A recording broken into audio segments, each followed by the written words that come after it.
So the Rangers are going to have a very important decision to make. During the regular season, the Rangers traded with the Canucks for JT Miller. They sent a first-round pick back to Vancouver. That first-round pick is top 13 protected, which means if the Rangers wind up picking in the top 13, they have the option of keeping the pick and giving Vancouver next year's pick. Vancouver wound up trading that pick to Pittsburgh. They wound up with the 12th overall pick in the draft. That means that they can exercise the protected option and keep this year's pick and give Pittsburgh next year's pick. There's a couple issues here. The decision you're going to make is based on how you think you're going to do next year. If you think you're going to do great next year, your pick won't be as good, so you would keep this year's pick, give Pittsburgh next year's pick. If you think you're going to not be so great next year, you'd probably want to give up this year's pick, thinking that next year you'll be drafting higher than 12. Another issue that kind of comes into play here has to do with the offer sheet. If you don't know how the offer sheet works, when a free agent is a restricted free agent, teams are allowed to offer them contracts, but the team that currently owns them is allowed to match the contract, and the player would have to stay with that team. So for example, if the Rangers had a player and the Devils said, hey,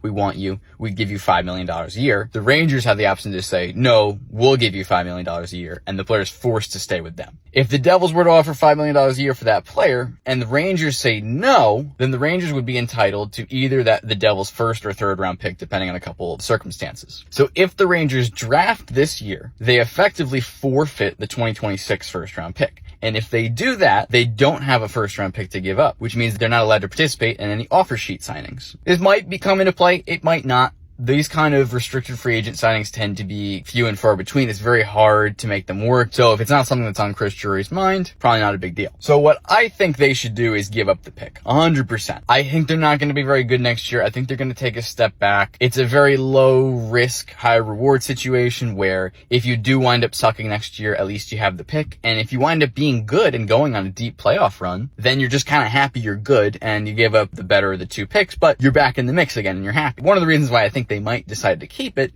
is if they're really convinced they're going to be good next year. They're all in on a free agent like a Sam Bennett. They think they can trade for McDavid. They want to be aggressive in the free agent market. If that's where Drury's at, they might keep this year's pick. The absolute worst case scenario, and it would be a very Ranger move, would be to draft this year and then suck and give up the third overall pick in 2026. And I really don't want that to happen. I could very easily see us a year from now laughing at the fact that the Rangers couldn't get this done. So yeah, that's where I'm at. I feel like they should really give up the pick. I feel like it's a safe move. It's very low risk. They do have to let Pittsburgh know no less than 48 hours before the draft. So it'll have to be sometime on Wednesday because the draft is Friday. I don't think they'll let them know sooner because you wouldn't want to give like a division rival any extra information they already have. But I'm very curious to see what they do. And I do hope they give up this year's pick.